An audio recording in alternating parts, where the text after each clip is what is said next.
여러분 안녕하십니까? 무목사입니다. 예수님께서 제시하신 행복 8번째를 말씀드리겠습니다. 제가 지금 여러분께 팔복을 말씀드리는 중입니다. 하다 보니 좀 삼천포로 빠졌습니다. 제 마음 어딘가가 좀 급한 모양입니다. 어차피 우리가 복을 논하는 마당이라면 복에 대한 근본적인 이해, 그 기반을 알아야 하지 않겠습니까? 이렇게 핑계를 대봅니다. 지난 시간에 마저 말씀드리지 못한 부분을 이어가겠습니다. 예수님께서는 세상 사람이 제자가 당신을 어떻게 이해하고 있는지 물으셨습니다. 세상 사람이야 어떻게 생각하든 무슨 상관이 있겠습니까? 제자의 생각이었죠. 세상 사람은 예수님을 선지자 중에 한 사람이겠거니 그랬습니다. 예나 지금이나 그다지 관심이 없습니다. 아무도 하나님의 아들로 인식하지 않았습니다. 예수님의 질문 의도는 세상 사람보다는 지금 있는 제자가 당신을 어떻게 이해하고 있는지 그것이었다는 사실입니다. 제자는 지금까지 함께 하였습니다. 들은 것이 있고 배운 것이 있고 본 것이 있습니다. 무엇을 느꼈을 것입니다. 그런 사람이라면 그런 사람이 예수님을 누구라 하는지 이것이지요. 한번 보겠습니다. 마가복음 8장 27절에서 29절입니다. 예수께서 제자와 가이사랴 빌립보 여러 마을로 나가실새 노중에서 제자에게 물어 가라사대 사람이 나를 누구라 하느냐 그러셨습니다. 제자가 답합니다. 세례 요한이라고, 더러는 엘리야, 또 더러는 선지자 중에 하나이다. 예수님께서 물으셨습니다. 또 물으시되 너희는 나를 누구라 하느냐? 베드로가 대답합니다. 가로되 주는 그리스도시니이다. 또 물으셨다고 합니다. 어째서 그러셨겠습니까? 조금 전에 제가 말씀드린 그 부분이지요. 지금쯤이면 제자가 당신에 대한 이해가 어느 정도인가 그런 기대가 담겨 있지 싶습니다. 세상 사람과는 좀 달라야 하지 않겠느냐 이거지요. 우리가 관심을 가져야 하는 부분이 여기에 있습니다. 제가 예수님을 대신해서 여러분에게 똑같은 질문을 한번 던져보겠습니다. 세상 사람은 예수님을 누구라 합니까? 짐작하시지요? 세계 몇 대 성인이니 고타마 시타르타, 석가모니 같은 인류의 큰 스승이니 이런 정도일 것입니다. 당시와 달리 십자가의 희생도 오늘날은 알고 있습니다. 그조차도 남을 위하여 자기 목숨을 버린 분.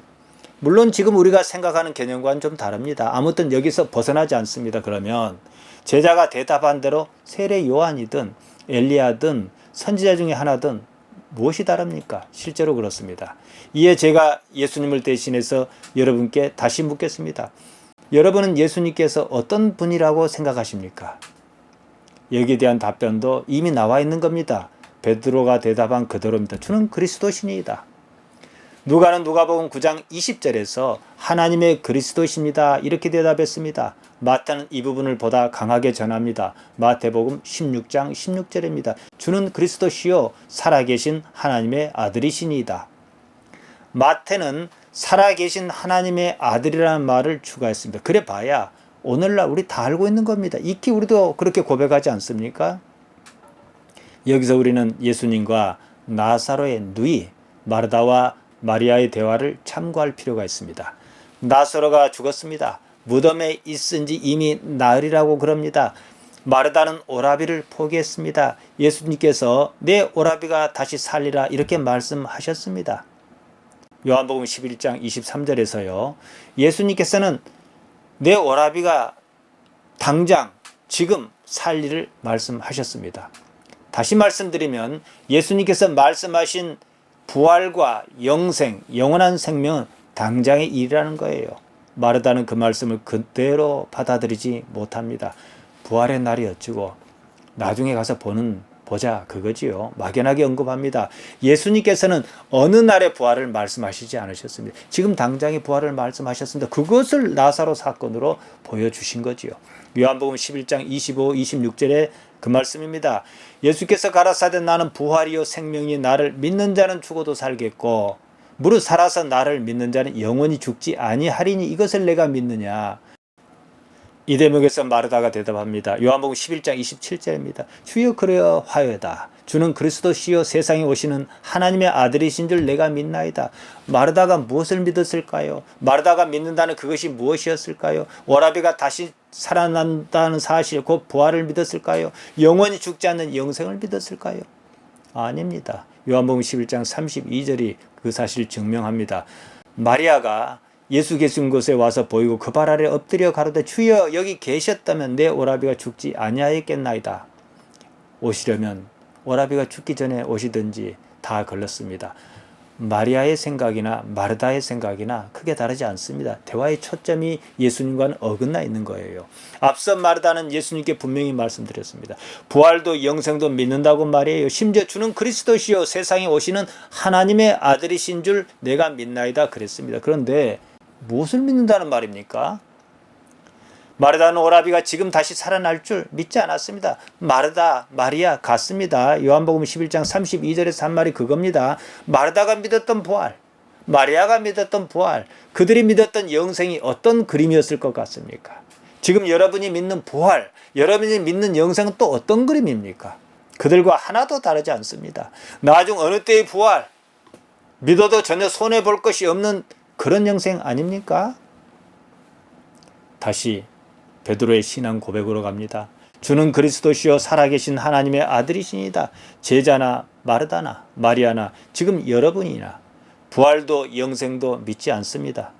그때 가서 보자 그 정도입니다. 믿지 않는 것보다 믿겠다는 것이 더 낫지 않느냐 뭐 그러실는지는 모르겠습니다. 영생이야 당장 현실성은 없어 보이는 일이니 뭔 일이 그렇다 칩시다. 살 그 개념은 아니지만 말이에요. 무덤에 있은 지 이미 나흘이나 지난 나사로의 부활을 믿은 사람은 없었다는 사실입니다. 지금 여러분이나 마찬가지다 이겁니다.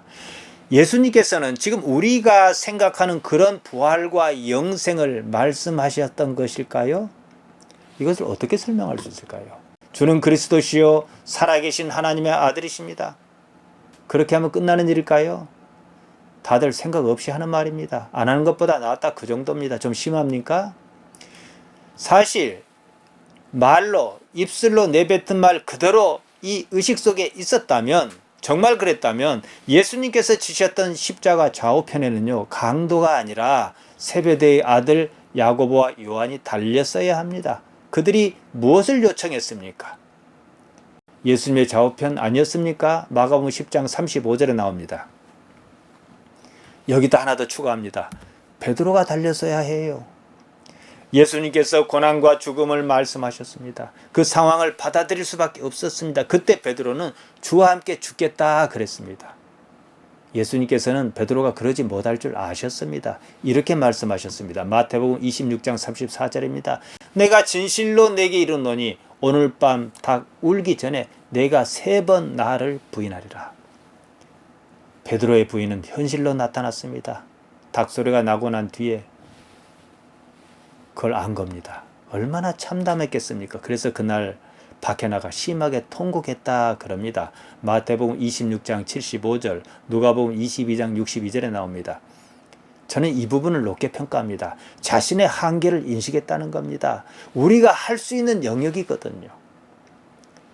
저는 이 점에서 베드로, 그가 예수님을 얼마나 사랑했는가 짐작이 갑니다. 나아가 바로 그 때문에 이 부분입니다. 바로 그 때문에 십자가 이후에 완전히 변화한 삶을 살 수 있었다는 사실입니다.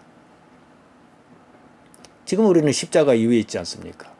베드로나 요한이나 심지어 스데반이나 우리가 그들의 생각과 같아야 하는 것 아니겠습니까? 그런 삶을 살아야 하는 것 아니겠습니까? 왜 못하느냐는 거예요. 그러면은 우리는, 여러분은요 여전히 십자가 이전에 주는 그리스도시요 살아계신 하나님의 아들이십니다는 신앙 고백 이 정도의 시점에 머물러 있다는 사실입니다. 십자가 사건 이후에 그들은 변화했습니다. 우리는 여전히 똑같습니다. 우리는 십자가 이후 사람입니다. 그러면 다들 이미 변화에 있어야 맞습니다. 베드로를 위시하여 제자가 그랬던 그런 변화가 없다는 사실입니다. 그러면 여전히 주는 그리스도시요 살아계신 하나님의 아들이십니다. 이게 뭡니까? 립 서비스입니다. 왜 믿지 못하느냐고 여러분을 제가 책망하는 것 아닙니다. 현실이 그렇다는 것을 말씀드리는 것입니다. 호세아가 탄식했습니다. 어째서겠습니까? 백성이 망하는 꼴을 참아두고 볼 수 없었다는 거예요. 이유가 무엇인 줄 아십니까, 여러분? 하나님을 알지 못한 때문이라 그랬습니다. 호세아 4장 6절입니다. 내 백성이 지식이 없으므로 망하는도다. 하나님을 아는 지식이지요. 내가 지식을 버렸으니 나도 너를 버려 제사장이 되지 못하게 할 것이요. 내가 하나님의 율법을 잊었으니 나도 내 자녀들을 잊어버리리라. 하나님을 알지 못하여 모르는 것은 뭐 어쩌겠습니까? 그러나 제가 말씀드리고 싶은 것은요, 알려고 하지 않는다는 겁니다. 그래 놓고 자기가 돈을 밝혀놓고 하나님께서 복 주셨다고 궤변을 늘어놓습니다. 편법, 불법 다 써가며 자기 아들에게 자기 자리를 한사코 물려주려고 합니다. 다 좋습니다. 그럴 수 있습니다. 교회 형편에 따라 말이지요. 생각해 보십시다. 그런 일이 부활과 영생과 무슨 상관이 있다는 말입니까? 그들이 나빠서가 아닙니다, 여러분. 몰라서 그럽니다. 아직도 예수님의 복음에 익숙하지 않은 겁니다. 성숙하지 못했습니다. 부활과 영생, 영원한 생명을 현실적으로, 감각적으로 인식하지 못해서 그러는 것입니다. 다음 시간에 다시 뵙겠습니다.